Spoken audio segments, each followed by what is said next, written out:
आप सभी का वेक्टर क्लासेस के यूट्यूब चैनल पर स्वागत है। आज हम पढ़ते हैं विद्युत क्षेत्र इलेक्ट्रिक फील्ड के बारे में कि इलेक्ट्रिक फील्ड किन चार्ज से प्रोड्यूस होता है और ये किस प्रकार डिपेंड करता है डिस्टेंस पे, और ये सब कुछ अपन इस टॉपिक के अंदर स्टडी करेंगे। कोई भी धनावेश हो या ऋणावेश हो, दोनों ही आवेशों के कारण विद्युत क्षेत्र उत्पन्न होता है। पॉजिटिव चार्ज हो या नेगेटिव चार्ज हो, दोनों से ही इलेक्ट्रिक फील्ड प्रोड्यूस होता है। दोनों ही चार्ज इलेक्ट्रिक फील्ड प्रोड्यूस करते हैं। इलेक्ट्रिक फील्ड होता क्या है कि पॉजिटिव चार्ज या नेगेटिव चार्ज, दोनों के अराउंड जो एरिया होता है, उस एरिया के अंदर कोई दूसरा चार्ज में लेके आऊँगा तो उस चार्ज पे यदि फोर्स अप्लाई होगा तो वो चारों का जो एरिया होगा, अराउंड जो एरिया होगा, वो इलेक्ट्रिक फील्ड होगा। उसके बाद में इलेक्ट्रिक फील्ड इंटेंसिटी, ये जो डेफिनेशन है बोर्ड पे लिखी हुई है, आप लिख सकते हो, स्क्रीनशॉट ले सकते हो। मैं एक बार हिंदी में वो रिपीट कर देता हूँ। हिंदी मीडियम वाले भी लेक्चर देख रहे होंगे तो उनके लिए भी, कि किसी आवेश के चारों ओर का वह क्षेत्र जहाँ पर अन्य आवेश लाने पर वे विद्युत बल का अनुभव करे, विद्युत क्षेत्र कहलाता है। इसके अलावा अगला है विद्युत क्षेत्र की तीव्रता, इंटेंसिटी ऑफ इलेक्ट्रिक फील्ड, कि किसी पर्टिकुलर चार्ज पे कितनी तीव्रता होती है। जैसे अपन एक पर्टिकुलर चार्ज, एक यूनिट पॉजिटिव चार्ज को लेकर चलते हैं कि एकांक धनावेश पर कितना इलेक्ट्रिक फोर्स अप्लाई होगा, उसके बारे में, या उस पर जो अप्लाइड फोर्स होगा वो ही इलेक्ट्रिक फील्ड इंटेंसिटी होगी। तो इलेक्ट्रिक फील्ड इंटेंसिटी क्या होगी? ये unit positive charge experience a force in electric field, electric field के अंदर एक यूनिट पॉजिटिव चार्ज पे कितना फोर्स अप्लाई होगा, एकांक धनावेश पर लगने वाला विद्युत बल, विद्युत क्षेत्र की तीव्रता कहलाती है। जो ये किस टाइप से, जैसे Q और Q0, इन दोनों के बीच में जो लगने वाला फोर्स है वो है F। इन दोनों के बीच में लगने वाला फोर्स F है, तो ये F Q0 और कैपिटल Q के बीच में लगा है। तो Q0 पे कितना लग रहा है? Q0 क्या है? Unit positive charge, unit positive charge. इस यूनिट पॉजिटिव चार्ज पे लगने वाला फोर्स है वही क्या है? इंटेंसिटी ऑफ इलेक्ट्रिक फील्ड, विद्युत क्षेत्र की तीव्रता। विद्युत क्षेत्र अलग चीज है, विद्युत क्षेत्र की तीव्रता अलग चीज है, दोनों अलग अलग है। यह है विद्युत क्षेत्र की तीव्रता और यह है विद्युत क्षेत्र, ये विद्युत क्षेत्र की तीव्रता।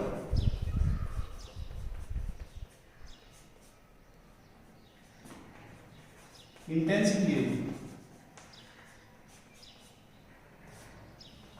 जैसे गुरुत्वाकर्षण वाले चैप्टर में, ग्रेविटेशन वाले में भी सेम ऐसा ही था, वैसा इसमें चल रहा है। तो जो इलेक्ट्रिक इंटेंसिटी है वो क्या है? ई, इसका नोटेशन ई से शो करते हैं। आगे पहले ई आ चुका है नोटेशन के अंदर इलेक्ट्रिक फील्ड और चुंबकीय क्षेत्र और विद्युत क्षेत्र के बारे में। तो चुंबकीय क्षेत्र को बी से लिखते हैं, उसका पी आई डब्ल्यू होता है, पूरा जो चुंबकीय क्षेत्र का जो फॉर्मूला होता है वो। इसके अंदर इलेक्ट्रिक फील्ड इंटेंसिटी, विद्युत क्षेत्र है, उसको अपन ई से लिखते हैं। तो ये ई है विद्युत क्षेत्र की तीव्रता। इंटेंसिटी ऑफ इलेक्ट्रिक फील्ड वो है कि F कितना लग रहा है किस पे? Q0 पे। The force applied at unit positive charge in electric field is called intensity of electric field. किसी एकांक धनावेश पर लगने वाला बल विद्युत क्षेत्र की तीव्रता कहलाता है।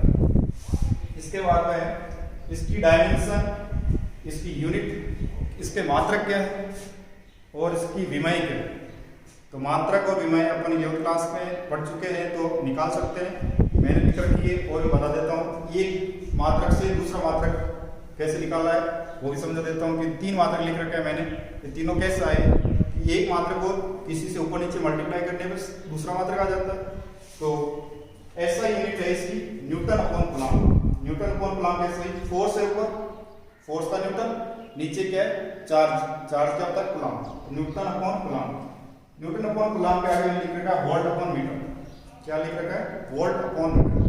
तुम्हारे दिमाग में आया होगा वोल्ट अपॉन मीटर कैसे लिख दिया। फिर आगे लिख रखा है joule upon coulomb into metre. ये कैसे बन गई दोनों यूनिट? यहाँ तो समझ में आ गया ये बन गई। तो इसके बारे में बताता हूँ वोल्ट इनटू मीटर कैसे बना।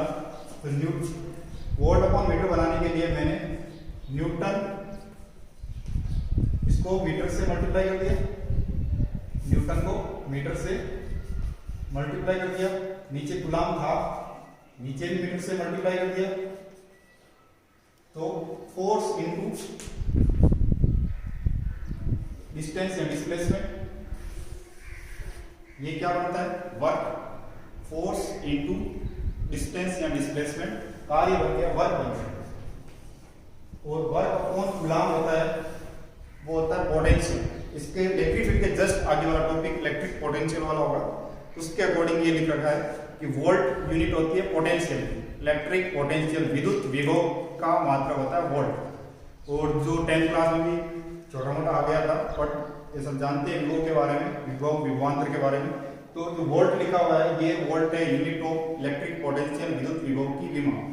तो विमा होती है V क्या होता है W अपॉन Q होता है, जूल या कार्य का मतलब जूल हो गया और ये कूलम। तो W आ गया ये F into newton into metre और अपॉन कूलम, तो ये W अपॉन कूलम था, ये बन गया V, यानी इसकी मात्रा हो गया वोल्ट, वोल्ट अपॉन मीटर। तो ये लिख दिया मैंने वोल्ट अपॉन मीटर। उसके आगे joule upon coulomb into metre, ये भी यहीं से। देखो W का मतलब क्या होता है कार्य, कार्य किसमें होता है जूल में, joule upon coulomb into metre, joule upon coulomb into metre. तो इसी को ऊपर नीचे मीटर से मल्टीप्लाई करके दो अलग अलग मात्रक में चेंज कर दिया, बदल दिया इसको। इसके आगे इसका सीजीएस मात्रक, तो फोर्स को सीजीएस में डाइन कहते हैं, तो डाइन। और सीजीएस के अंदर चार्ज का मात्रक स्टेट गुलाम E जो अपन ने स्टार्टिंग के अंदर पढ़ा था, तो इसका हो जाएगा डाइन अपॉन स्टेट गुलाम। इसके आगे अपन पढ़ते हैं इस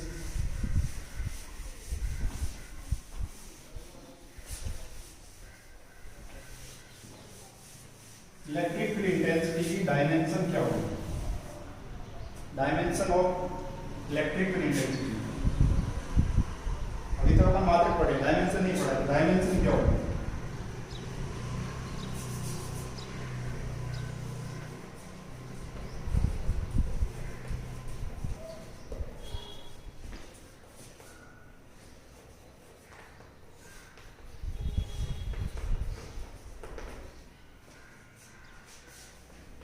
electrical intensity equal to F upon Q naught. Electrical intensity भी एक वेक्टर क्वांटिटी है, फोर्स वेक्टर क्वांटिटी है।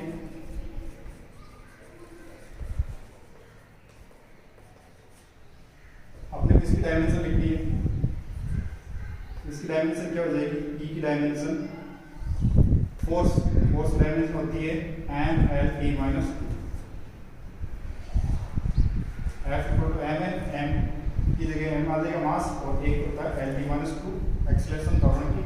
नीचे आ जाएगा Q नॉट की डायमेंशन होगी AT, जो पहले लिख चुके हैं हम लोग। ये पूरा बन जाएगा MLT माइनस 3A माइनस 1, ये इसकी डायमेंशन होगी इलेक्ट्रिक फील्ड इंटेंसिटी। इसके आगे बढ़ते हैं electric field intensity dimension, electric field के बारे में पढ़ने के बाद कि अलग अलग चार्ज के कारण किसी एक चार्ज पर इलेक्ट्रिक फील्ड क्या होगा, इलेक्ट्रिक फील्ड इंटेंसिटी क्या होगा। इलेक्ट्रिक फील्ड इंटेंसिटी में सुपरपोजिशन प्रिंसिपल,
Q2 के आंसर से Q3 सबका इलेक्ट्रिक फील्ड कितना होगा, इन सबका एलजेब्रिक सम हो जाएगा, vector sum of all charges.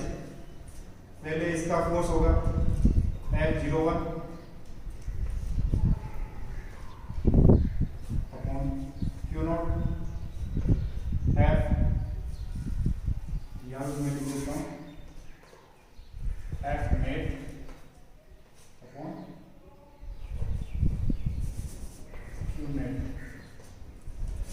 F02 upon Q0 F03 upon Q0, इस टाइप से चलता रहेगा। ये हो जाएगा E1 E2 E3 E4 E5, ये Q0 चार्ज पे अलग अलग चार्जों से इस पॉइंट पे इलेक्ट्रिक फील्ड इंटेंसिटी आ जाएगी। इस पॉइंट पे टोटल इलेक्ट्रिक फील्ड इंटेंसिटी कितनी होगी। आगे बढ़ते हैं हम।